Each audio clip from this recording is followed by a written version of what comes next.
Hello बच्चों, कैसे हो? चलो बढ़िया है बेटा। हम पढ़ रहे थे 10th क्लास की विज्ञान, और विज्ञान में हम फिजिक्स वाला भौतिक विज्ञान वाला पोर्शन पढ़ रहे थे, ठीक है। और उस भौतिक विज्ञान वाले पोर्शन में हम पढ़ रहे थे पहला चैप्टर प्रकाश। और उस प्रकाश में हम पढ़ चुके हैं प्रकाश के गुण, प्रकाश क्या होता है, प्रकाश के होने वाली घटनाएं।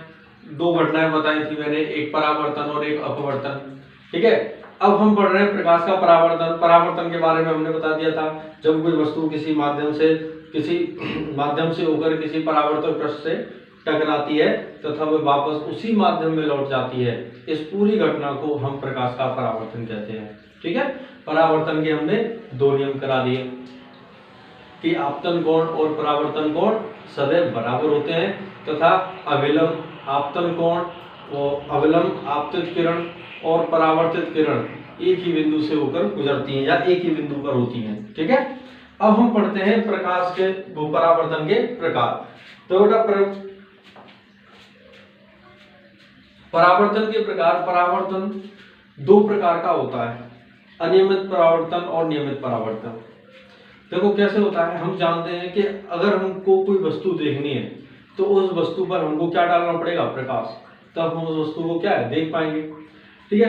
तो तुमने देखा होगा कि जैसे हम अगर किसी दीवार को देख रहे हैं तो कैसे देख पा रहे हैं, उस दीवार पर या किसी उस वस्तु पर, जब मान के चलो ये मार्कर है, ठीक है, इस मार्कर को मुझे देखना है, मैं देख रहा हूं उसको, कैसे देख पा रहा हूं, इस मार्कर पर सूर्य की किरणें पड़ रही हैं, सूर्य की किरणें इससे परावर्तित होकर मेरी आंख पर पड़ रही हैं और फिर मैं इसको देख पा रहा हूं। इस तरीके से हम क्या करते हैं, परावर्तन के कारण वस्तुओं को देख पाते हैं। एक चीज और, कहीं कहीं हम देखते हैं कि जब उस पर सूर्य की किरणें पड़ती हैं या फिर जब हम उसको देखते हैं तो हम उस वस्तु को न देख पाकर, ठीक है, वो वस्तु हमको दिखाई नहीं देती, उसमें हमारी प्रतिबिंब हमको दिखाई दे जाती है।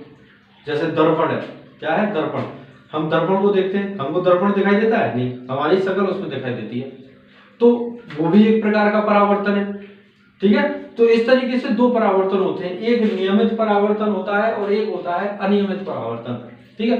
नियमित परावर्तन हम देखते हैं।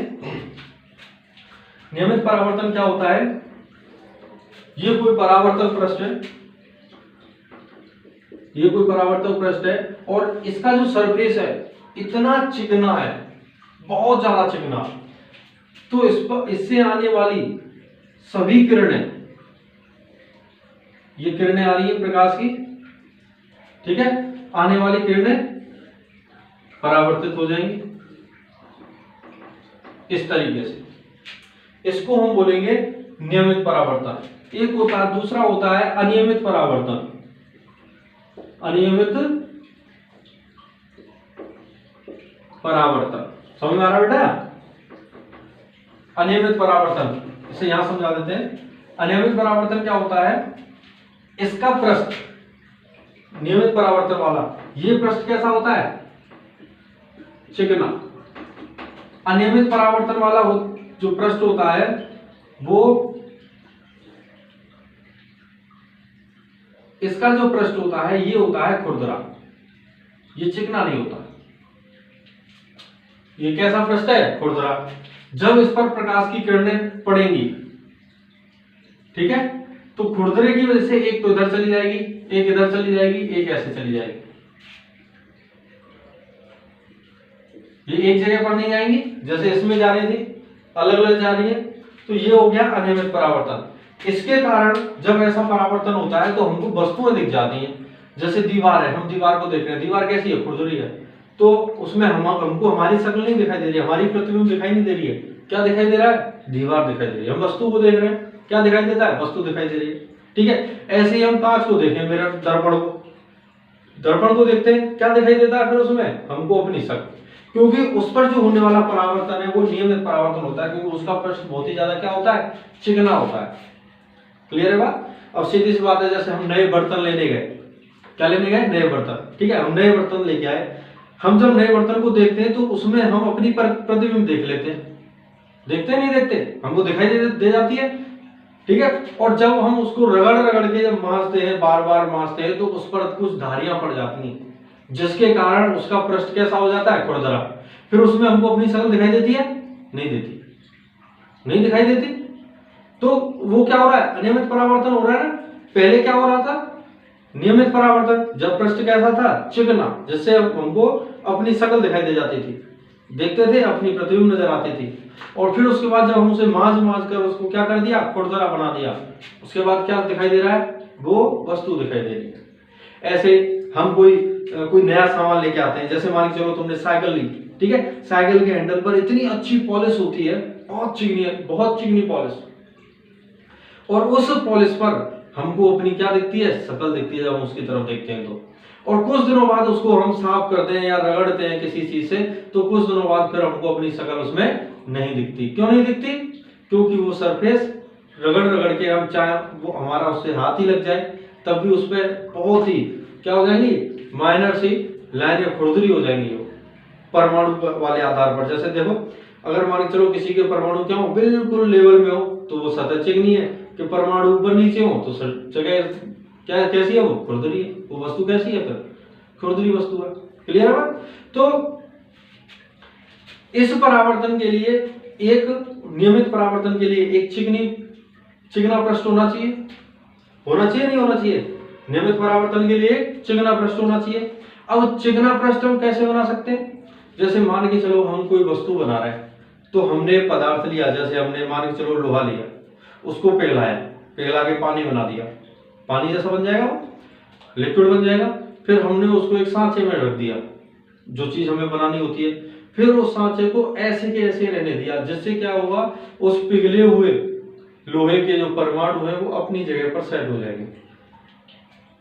ठीक है, फिर उससे हमको क्या दिखेगा, नियमित परावर्तन मिलेगा हमको। जब हम उसकी सतह इतनी चिकनी हो जाएगी कि जब हम उसकी तरफ देखेंगे तो हमको क्या मिलेगा, अपनी प्रतिबिंब नजर आएगी।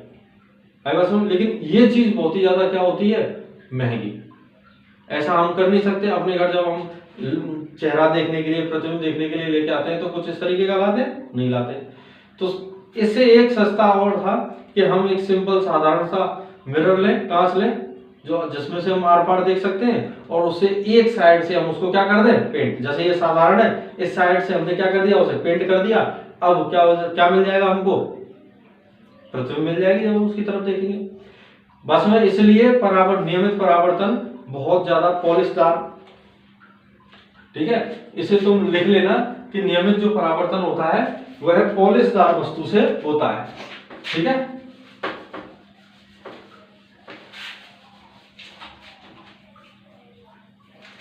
इसके पॉइंट लिख लेना। नियमित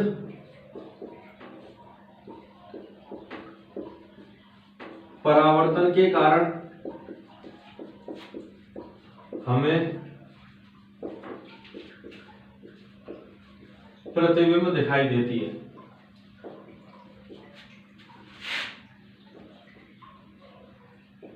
ठीक है, सेकंड पॉइंट लिख लेना, यह एक पॉलिशदार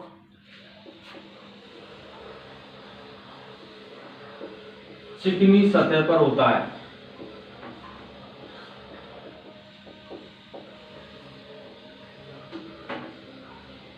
ठीक है, यह एक पॉलिशदार चिकनी सतह पर होता है, और इसके कारण क्या दिखाई देती है हमको, अपनी प्रतिबिंब। इसे नोट कर लेना कॉपी में।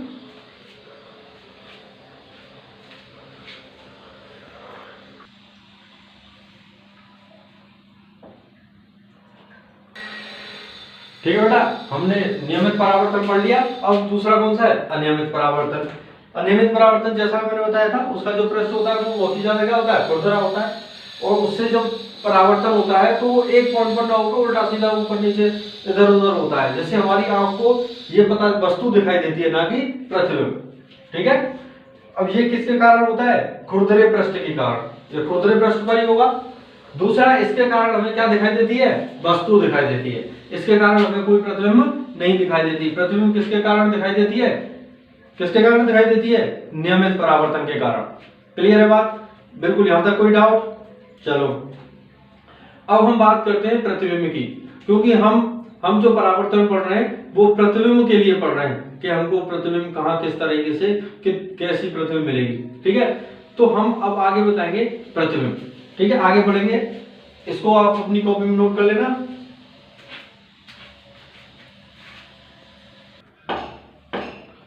ठीक है बेटा, अब हम पढ़ेंगे प्रतिबिंब। प्रतिबिंब क्या होती है?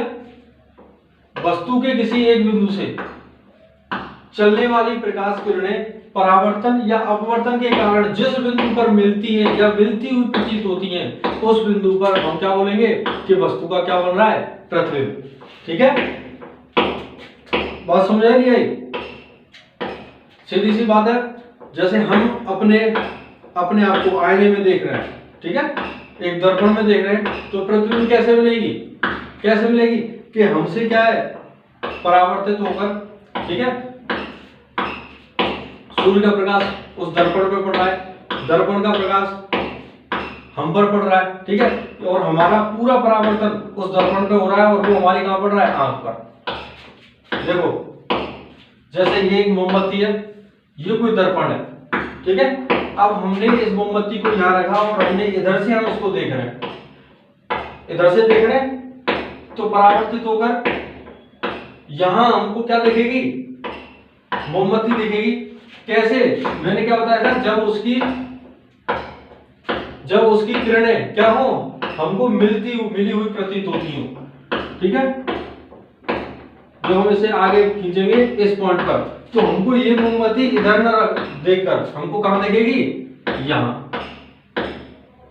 ठीक है, ये मोमबत्ती कहां दिखेगी हमको? इधर। क्लियर है बात समझ में? जब हम अपने आप को दर्पण में देखते हैं, ठीक है, तो हमको क्या पता होता है कि दर्पण के आगे कोई वस्तु रखी हुई है? नहीं, हमको क्या लगता है कि उस दर्पण के अंदर कोई वस्तु रखी हुई है, ऐसे प्रतीत होता है। नहीं, इसी तरीके से कोई मोमबत्ती यहाँ रखी है, हम यहाँ से देख रहे हैं, तो हमको लगेगा मोमबत्ती कहाँ रखी हुई है? इस दर्पण के अंदर साइड में। आई बात समझ में? तो इस तरीके की क्या होती है? प्रतिबिंब। प्रतिबिंब दो प्रकार की होती है, एक आभासी प्रतिबिंब और एक वास्तविक प्रतिबिंब। आभासी प्रतिबिंब क्या होती है? आभासी प्रतिबिंब होती है कि जब किरणें तो नहीं मिलती, वास्तव में किरणें नहीं मिलती, जैसा इसमें हो रहा है, इस तरीके इसमें हो रहा है ना, वास्तव में किरणें तो परावर्तित होकर ऐसे जा रही हैं, लेकिन आभास हमको ये हो रहा है कि ये जो किरणें आ रही हैं, देखो जब भी कोई किरणें हमारी आंख पर पड़ती हैं तो हमारी आंख क्या करती है? ऐसा नहीं, हमारी आंख को क्या लगता है कि वस्तु उस जगह रखी होगी जहां से ये दोनों किरणें आ रही हैं। अब हमारी आंख को थोड़ी पता है कि ये कांच से टकराकर और ऐसे करके और ये मोमबत्ती यहाँ रखी हुई इस तरीके से आ रही है, नहीं, हमारी आंख को लगता है कि ये किरणें कैसी चलती हैं? बिल्कुल सीधी चलती हैं, और जिस बिंदु पर ये मिलेगी वहीं क्या रखी हुई है? वस्तु। उसी से हमारी आंख क्या करती है? पता करती है कि वस्तु कितनी दूर है और कितनी पास है। तो यहां जब हम देख रहे हैं अपनी आंख से, ठीक है, तो ये किरणें कहां मिल रही है? यहां। तो ये हमको वास्तव में तो यहां नहीं मिल रही है, लेकिन ये किरणें क्या हो रही है? प्रतीत हो रहा है, हमारी आंख को लग रहा है कि वस्तु कहां है? यहां। तो ये कैसी प्रतिबिंब बन गई? आभासी। हमको सिर्फ और सिर्फ क्या हो रहा है? आभास। ठीक है, क्या हो रहा है? आभास। तो ये हो गई वास्तविक, सॉरी, आभासी प्रतिबिंब। ठीक है, और वास्तविक किरणें क्या होती हैं? वास्तविक प्रतिबिंब वो प्रतिबिंब होती है जब किरणें क्या हो? आभास नहीं हो, पूरी किरणें क्या मिले? एक बिंदु पर मिले, वास्तविक किरणें मिले। ठीक है, जैसे यहां कोई वस्तु रखी हुई है, परावर्तित होकर ऐसे जा रहा है, ठीक है,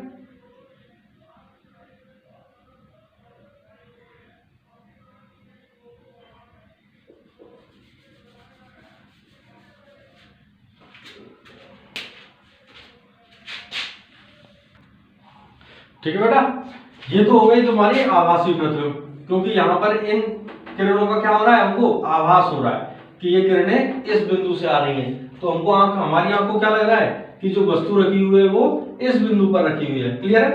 वास्तविक प्रतिबिंब क्या होती है कि उसमें जो किरणें होती हैं वो आभास नहीं होता मिलने का, वो वास्तविक किरणें मिलती हैं। जैसे देखो, ये जो किरणें जा रही है, ये किरणें इस, मान के चलो ये एक दर्पण है, ठीक है, अब ये किरण यहां से होकर जा रही है, तो परावर्तन इसका इधर हो रहा है। एक किरण ऐसे जा रही है, दूसरी किरण ऐसे होकर जा रही है और ऐसे लौट रही है, तो कहां मिल रही है? ये इस बिंदु पर। मिल रही नहीं मिल रही? इस बिंदु पर मिल रही है, इसलिए ये वस्तु हमको कहाँ नजर आएगी? यहाँ, ये प्रतिबिंब होगा। क्लियर है बात? अब ये इसकी क्या है? वास्तविक है। कोई ऐसे करके इस तरीके से तो नहीं मिल रही है, आवाज तो नहीं हो रहा है, ये वास्तविक की किरणें मिल रही है, तो ये जो प्रतिबिंब बनेगी वो कैसी बनेगी? वास्तविक। और ये प्रतिबिंब जो बनेगी वो कैसी बनेगी? आभासी। इस चीज का ध्यान रखना, आभासी प्रतिबिंब हमेशा सीधी बनती है और वास्तविक प्रतिबिंब हमेशा उल्टी बनती है। क्लियर है बात?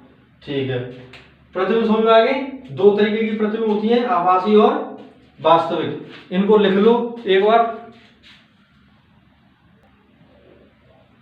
ठीक है बेटा, अब हम वास्तविक प्रतिबिंब पढ़ रहे हैं कि जब किसी वस्तु से चलने वाली प्रकाश की किरणें परावर्तन के पश्चात, किसके? परावर्तन के पश्चात किसी बिंदु पर वास्तविक रूप से मिलती हैं, तो उस बिंदु पर बनी प्रतिबिंब क्या कहलाती है? वास्तविक प्रतिबिंब। ये इसका क्या है? उदाहरण, एग्जाम्पल है, जब मैंने अभी बताया था। दूसरी होती है आभासी प्रतिबिंब। आभासी प्रतिबिंब, आभासी प्रतिबिंब क्या होती है?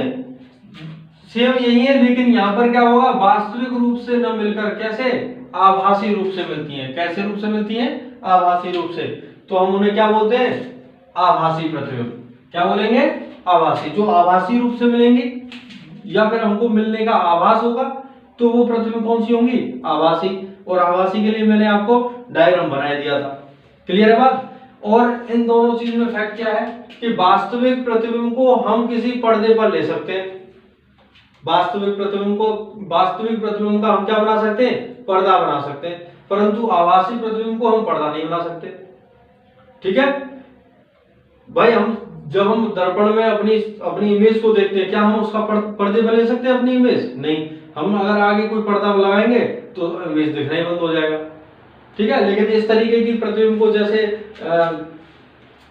तुमने देखा होगा एक टॉर्च आती है छोटी सी, ठीक है, और एक टॉर्च आती है, उसमें कोई अगर इमेज बनी हो और हम कहीं रखें उसको, तो क्या इमेज वहां बन जाती है। तो वो क्या हो रहा है? उस इमेज को हम क्या ले रहे हैं? पर्दे पर ले रहे हैं। तो ये जो आभासी प्रतिबिंब है, इनको तो हम क्या नहीं ले सकते? पर्दे पर नहीं ले सकते।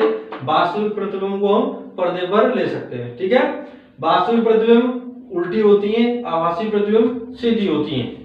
आज के लिए हम इतना ही, कल हम बताएंगे आपको परावर्तन से और आगे पढ़ाएंगे। ठीक है, चलो आज के लिए इतना, धन्यवाद।